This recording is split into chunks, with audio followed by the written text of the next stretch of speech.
I was fresh out of graduate school. After I got my bachelor's degree, I took a year off to work, and then I decided to go to graduate school. I applied for Peace Corps in my final year of my master's in health administration. And from that moment of application, I left for the country exactly 1 year after. I had never heard of Peace Corps before. When it was time to graduate, I remember the director of my graduate program, and she asked me, have you ever considered the Peace Corps? And she's like, why don't you go home, Google it, and you should apply. I have a lot of students and friends that did it, and they said it was the best experience of their lives. And so I went home that night, I searched it online, I put in my application that night. I would not consider myself political, and that definitely wasn't the driving force to join the Peace Corps. And being born and raised here in Hawaii, I think that's instilled in us. Your community is your ohana, and you're going to help everyone whenever you can. Interestingly enough, when I was in the Peace Corps and I was a volunteer, President Obama was running for president. It became something very political. They knew Obama's father was Kenyan, and they were super excited. They were like, oh, if Obama wins, we're gonna be brothers and sisters. Obama obviously did get elected, and I ended up going to his inauguration.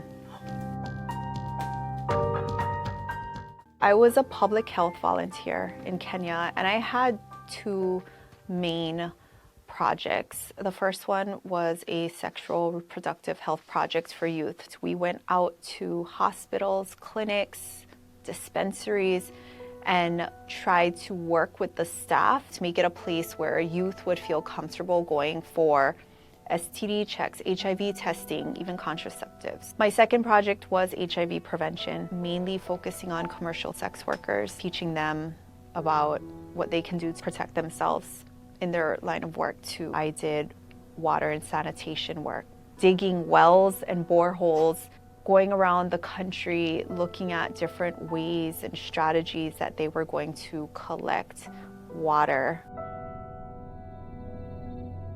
I was in a really rural part of the country, and I would say the closest volunteer to me was a 4-hour bus ride away, and that's if the bus works that day.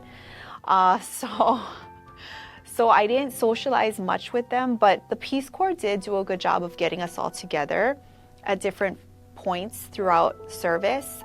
And so of course, when we got together, we would hang out, go to dinner, and talk stories. All the time. I'm a social person by nature, and so I made friends with the local Kenyans that I worked with and the locals that the town, the village in which I lived. I made friends. There was dancing and some events that would happen in the village, and I would always go to those. Every day I would probably have dinner or lunch with someone. My neighbors took care of me. I lived in sort of a compound. My dinner, maybe it was beans, and so I'd have to get a bunch of firewood, start it to boil it for the day, and my neighbors, I'd have a pile, and I'd ask my neighbors, can you feed the fire until it's done? And then I'd share it with them at the end of the day. So they became not just my friends, but my family. So I spent a lot of time with them.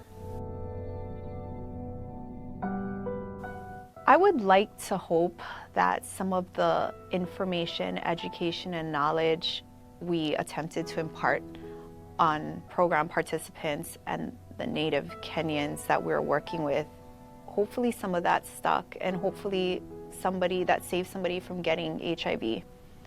It's hard to tell. When I was in Kenya, the presidential election resulted in civil unrest. So we were actually evacuated. We didn't have much notice. I think I had been there for almost a year, and I had to tell everybody really quickly that I'm leaving. A Peace Corps service is 27 months. I thought I had over a year left.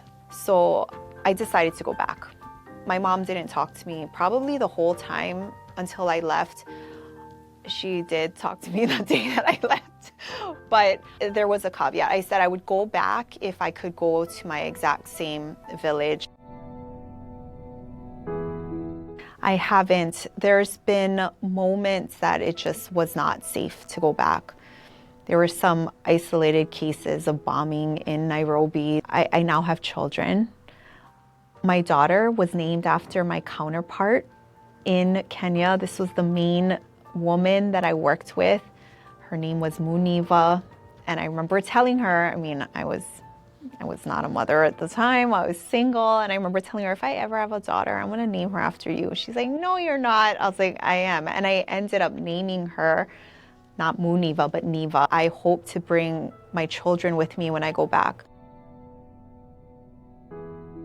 I definitely recommend it. I think especially if you're born and raised here in Hawaii, we're just so isolated. It's difficult to imagine what lies beyond the Pacific. Peace Corps gives you an opportunity to not just explore and live and integrate into another country, abroad, another culture, which those things are all great, but it is an opportunity to learn about yourself, to give back to humanity. I think we can go on trips and vacations, but it's not the same when you're serving.